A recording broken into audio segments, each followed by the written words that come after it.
Hey ho Pop Gengs! Siapa nih di antara kamu yang masih rajin pakai masker kemana-mana? Salut deh sama kamu. Tapi, pernah nggak sih kamu melihat proses pembuatan benda sehari-hari yang belakangan ini kita pakai seperti masker dan hand sanitizer? Sini, aku perlihatkan prosesnya. Tapi sebelum lanjut, jangan lupa klik subscribe dan aktifkan lonceng notifikasimu agar bersama kita terus berbagi info menarik dari Daftar Populer.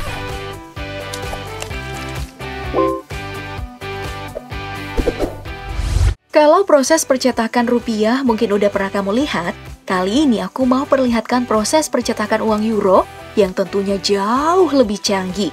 Nah, uang kertas euro dicetak menggunakan kertas yang terbuat dari serat kapas murni. Selanjutnya, proses percetakan watermark dengan mesin yang udah dipastikan terjamin keamanan berteknologi tinggi, sehingga benar-benar tertanam di dalam kertas. Di akhir, kertas dipotong menjadi lembaran uang kertas.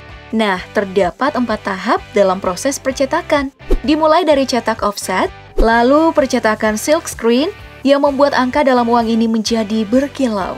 Lalu tahap ketiga mencetak nomor seri uang yang terdiri atas 2 huruf dan 10 digit. Dan tahap terakhir, kertas diperiksa kualitasnya oleh mesin dan manusia untuk menghindari kesalahan percetakan. Makanya susah untuk dipalsukan.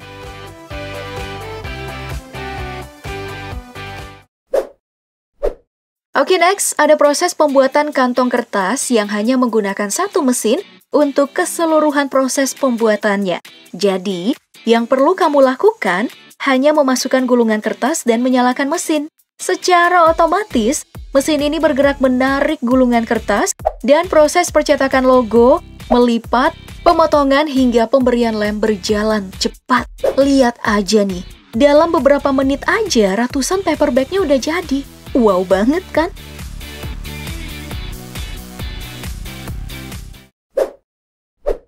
Nah, selanjutnya ada proses pembuatan hand sanitizer. Nah, kalau selama pandemi COVID-19 ini menyerang, kita dengan mudah menemukan tutorial membuat hand sanitizer sendiri di rumah dengan bahan yang mudah ditemukan di apotek atau toko bahan kimia. Nah, proses di pabrik ini jauh lebih rumit dengan bahan yang berbeda, seperti air suling untuk pelarut yang dicampur dengan karbomer serta etanol berkadar alkohol 95% dan propylene glycol sebagai pelembab. Setelah bahan tercampur, tahap selanjutnya masukkan bahan hand sanitizer ke dalam botol. Kemudian pemasangan tutup botol. Dan yang terakhir percetakan dan pemasangan label. Dan siap dia dipasarkan. Pokoknya produk paling laris ya tahun ini selain masker.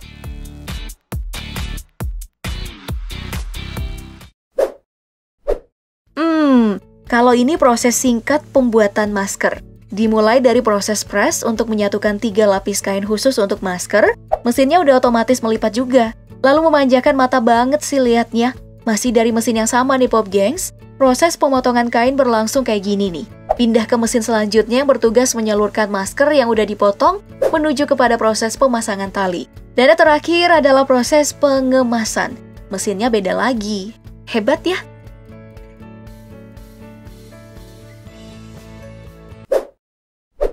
Terus, untuk menjaga sistem imun agar kuat menangkal virus, kita disarankan nih banyak makan buah dan sayur. Mesin yang ini digunakan buat mengemas sayur dan buah secara otomatis dan gak pakai ribet.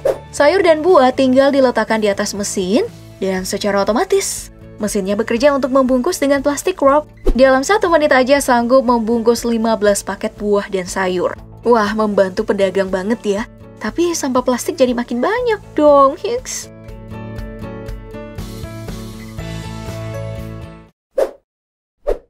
Oke, selanjutnya benda yang paling dibutuhkan oleh Mbak All Shop, yaitu plester bening. Nah, proses pembuatannya itu dimulai dengan menyiapkan plastik lebar bahan plaster ke mesin khusus untuk proses penyatuan lem. Sementara itu di mesin lainnya, karton gulungan bagian dalam plaster juga disiapkan untuk dipotong-potong menjadi 13 bagian. Setelah itu, disusunlah kayak gini. Pastikan susunannya rapi dengan jarak yang pas menggunakan alat ini. Lalu, pindahkan ke mesin lain untuk proses penggulungan terakhir. Kelihatannya sih mudah ya. Nah, ada juga nih metode yang berbeda. Kalau yang ini, karton gulungan yang panjang tadi sekalian digulung dulu sama bahan plaster yang udah dikasih lem. Baru deh belakangan dipotong-potong kayak gini. Menurut kamu yang mana yang lebih efektif?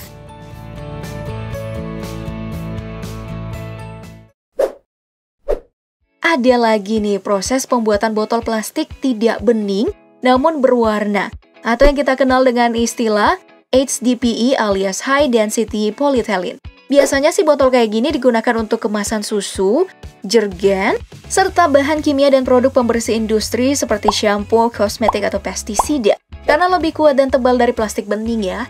Kemudian proses pembuatannya dimulai dari percampuran biji plastik dengan bahan pewarna seperti ini. Lalu, dilelehkan menggunakan suhu yang tinggi kemudian dicetak. Terus pemotongan bagian-bagian tidak penting kayak gini nih. Habis itu dikemas deh. Emang mesin-mesin ini mau bantu banget ya. Oh, ternyata simple banget ya proses pembuatan barang yang kita pakai sehari-hari kalau dilihat.